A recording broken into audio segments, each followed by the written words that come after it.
right, Alex, good playing today. Thanks. Probably not the finish you were looking for, but back-to-back 67s must feel pretty good going into the weekend. Absolutely. Yeah, I felt like I've been hitting the ball really well the last couple of days. Drove it really well yesterday.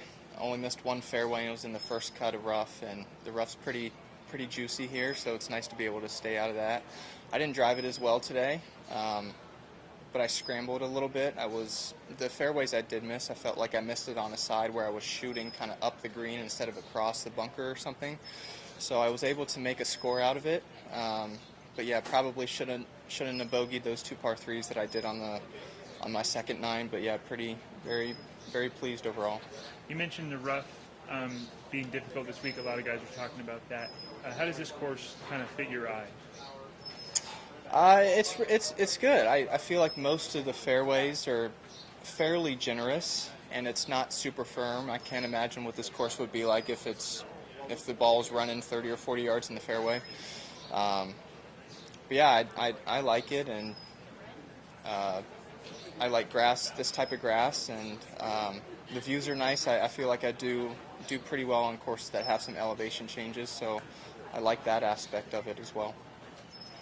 Hey Alex, you had a couple top 10s this season. I'm just curious what you learned from those experiences that'll help you prepare for this weekend. Probably the biggest thing was that I can compete out here. That was just validation for me that I can compete at the highest level and play with the guys out here. And then just realizing that you know not everybody hits a shot where they're looking exactly every single time. You don't have to be perfect. There's no one right way to play golf. You just have to make a score out of what you do. So those probably the two things that I learned the most.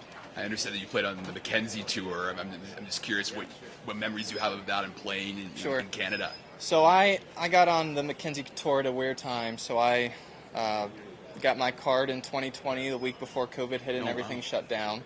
So in the summer of 2020, we played the local AQUÍ series, and that was in the U.S. And then last year we were on the Forum Tour, and that was in the U.S. So I had a Mackenzie Tour card for 2 years, but never played up here in Canada. Actually. Wow! Yeah. And what about that experience did, I guess, prepare you for now, just, all this change and, jumping place to place? I think the biggest thing is just that playing 4 rounds of golf. In college, most of our tournaments are only 3 rounds, and 4 rounds is a lot different than 3. And then just trying to figure out travel. We didn't play back-to-back weeks every single week on the Forum Tour, the Mackenzie Tour, so the travel was certainly something that you have to get used to, and just trying to manage your time. That's what I would say. And finally, just you mentioned your college career, being a Duke alum, one of the best collegiate players from Duke. How did that experience, I guess, shape you into the golfer you are now? What did you learn from that experience? Well, I wasn't by any means one of the top-ranked guys coming out of college, and the first couple of years of college, I wasn't doing anything crazy, but I just kind of felt like I got incrementally better every single year. And I feel like if I can keep doing that, then I'll fare pretty well. And I just felt like I developed really well as a player, and the coaches and facilities at Duke allowed me to do that really well. And I just kept gaining self-belief, and that served me really well.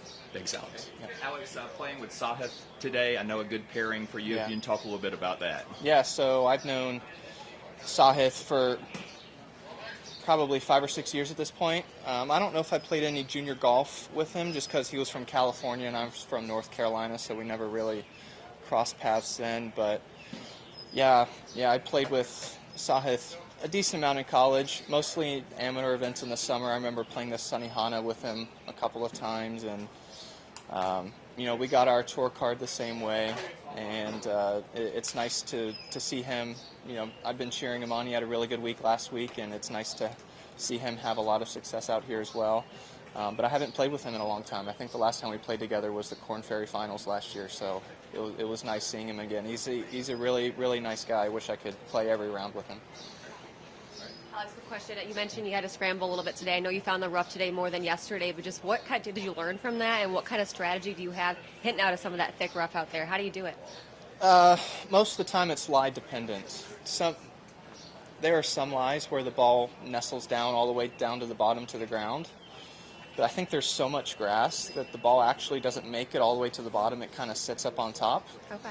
And you know, if you have a shorter iron in, you can advance something up there pretty far. If you're trying to hit a 5 or 6 iron out of there, it's a little more difficult.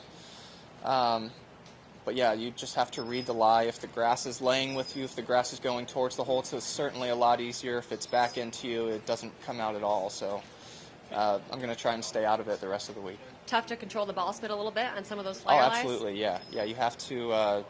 I had one-on-one. I landed it 20 yards short of the hole, and it finished pin high. So there you go. You get 15 to 20 yards of bounce and roll. So it's certainly tough to judge. All right, thank you. Yeah, you got it. Thanks, Alex. Sure.